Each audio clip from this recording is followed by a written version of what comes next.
It's time to take 10 minutes for Torah with Rabbi Joel Finkelstein.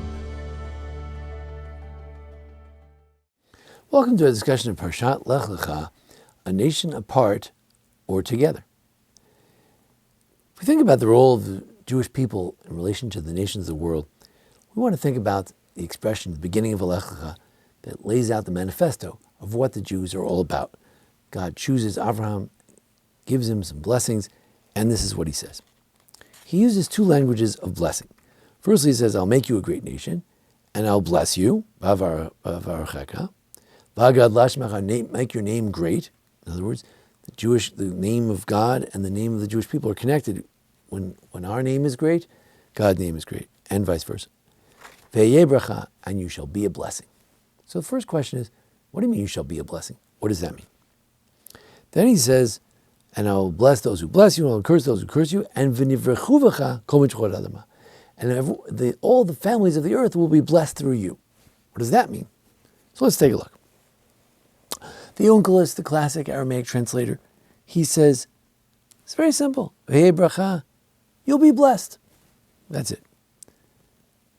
Number two, the Chizkuni, French commentary after Rashi, he says, you'll be blessed. Everything you do will be successful. A blessing means if you have a dough and it's blessed, it grows bigger. So everything you do will grow, will be bigger.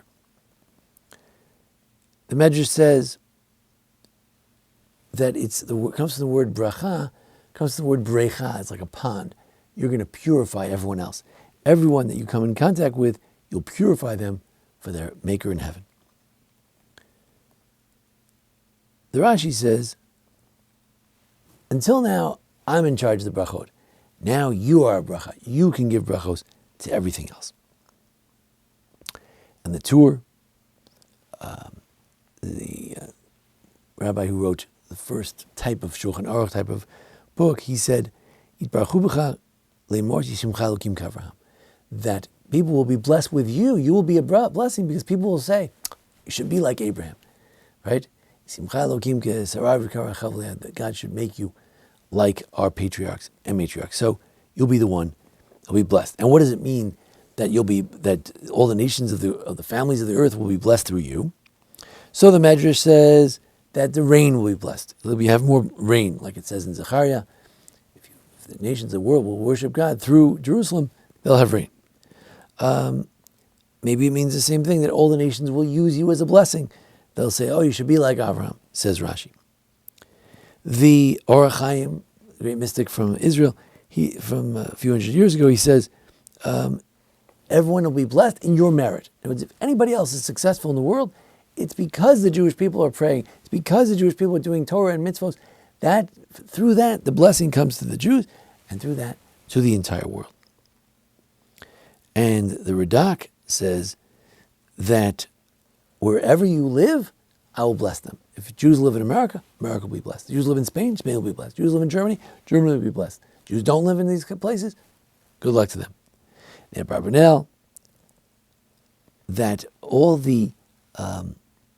any family that clings to you will be blessed. Which is similar to the idea of the Ibn Ezra we'll get to in a second. The Chassam Sofer has an interesting idea. The Medrash says that, you'll be the blessing, so that's why we say, God of Abraham. And then he says, I'll bless you, that's why we say God of Isaac. And they make a whole Medrash out of this verse that it has to do with all the three patriarchs. But you will be the bracha, that in the end we say, Magen Avraham, at the end of the first bracha of Shmon Esrei, we say that God is the guardian of Abraham. That's the main phrase. Although God is also Abraham of Isaac and Jacob. What does it mean? It says Chassam Sofer, there's a special blessing when it comes to Abraham, that you might think that, he's the founder of monotheism, then everyone is just a follower of his. We pay homage to Abraham, he founded Judaism, and we're going to be like him. No. The blessing of Abraham is that he will be blessed, that his children will be like him, but they'll be different. And that's why when we start our Shemona Esrei, we start praying, we say, God of Abraham, God of Isaac, and God of Jacob. What does that mean? That there are many paths to God within the Jewish path. There are many within this Abrahamic path. And there's a way to be more Abrahamic, more Isaac-like, more Jacob-like. And that too is a special blessing. But I wanted to focus on the words of the Rashbam, which are also in the Das Zakenim and the Tosfos, on the Chumash, Palei Tosfos, they also have a similar language. V'nivrechu v'cha, that everyone will be blessed with you. Blessed also has to do with the word lavrich. Lavrich is to graft. Everyone will be grafted onto you. I know there's a Christian theology about that. I'm not talking about that. But he says, all the nations of the world will be mixed with you. Or in the language of the Das Zakenim and Balei Tosfos on the Chumash, which is also influenced by the Rashbam, he says, Yitarvu kol mishpachot. All the nations will be mixed in. Shakol yitavu, everyone will desire litchaber to be connected to you. V'nivrechu lashon mavrich. And the word bracha has to do with lavrich, to graft. They'll all be grafted onto you. Now, here we get to this interesting question. See, on the one hand, Atem Kohanei Hashem Tikru says in the prophets that one day we will be the Kohanim. We're Amlachet Kohanim. We're supposed to be the Kohanim, the exemplars of Judaism and God in this world as a teaching for all the nations of the world. In order to do that, we have to be separate from those we're teaching. Right? The teacher can't become part of the classroom. The teacher wants to make proteges in the classroom, but right now he's the teacher, they're the class. Same thing with the Jewish people. We can't mix with everyone. If we just follow this Rashbam, we just intermingle with everyone else, well, who's going to teach anything if we're all mixed in with everyone else? So that's sort of the paradox of Judaism. On the one hand, we want to be an influence. We want to give blessing, the blessing of God, the blessing of monotheism, the blessing of ethics that come from the Torah. We want to bless everyone with that. But if we get mixed up, if we get grafted into everyone else, then we can't serve that role, because then we're not doing our mitzvot, we're not doing our Torah, we're just like everyone else. So on the one hand, there's a sense of bringing a blessing from the outside. On the other hand, as for instance, the Radak says, but on the other hand, there's a sense of becoming mixed in together, grafted together. There were many Romans who converted to Judaism. There are many people today who convert to Judaism. There's actual grafting, actual mixing and blending together. The Jewish people is not an exclusive nation that doesn't allow any people to join it. People join in. But on the other hand, we need to remain separate so that we can be those teachers. The father cannot become part of the family where he's one of the kids. Someone needs to be a father. And the same to the Jewish people, we have to have our separate mitzvot. We have all these excessive mitzvot, like a Kohen. Kohen has extra mitzvahs. He can't go to the funeral. He can't marry a divorcee.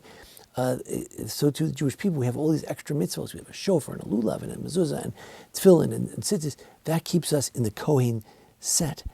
But we hope that it'll bring blessing to others. We hope our presence in America, in Australia, in England, in Germany, wherever we may be, in Spain, that it brings certain blessing. It already has brought so much.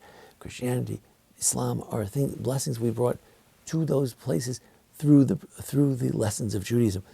But we cannot be a part of. If we're just mixed in together, then we cannot serve our role. This is the paradox of being Jewish. A nation apart, Am Lavdan Yishkon, on the one hand, a nation that dwells alone. On the other hand, V'nivrechu v'cha, grafted in. Ultimately, one day, we hope that all the nations of the world come and grab the coat of a Jew, trying to graft themselves in and say, we want to be part of this lesson. Teach me your Torah. But the teacher can't get mixed in with the kids. The teacher has to remember that he is indeed the teacher. Thank you for joining us here at the Baron Hirsch Congregation for a discussion of the Parshat Lech-Lecha. Join us each week for a discussion of the holidays and the Parsha. And thanks to Jason Lefkowitz, our producer. Thank you. This has been 10 Minutes for Torah with Rabbi Joel Finkelstein.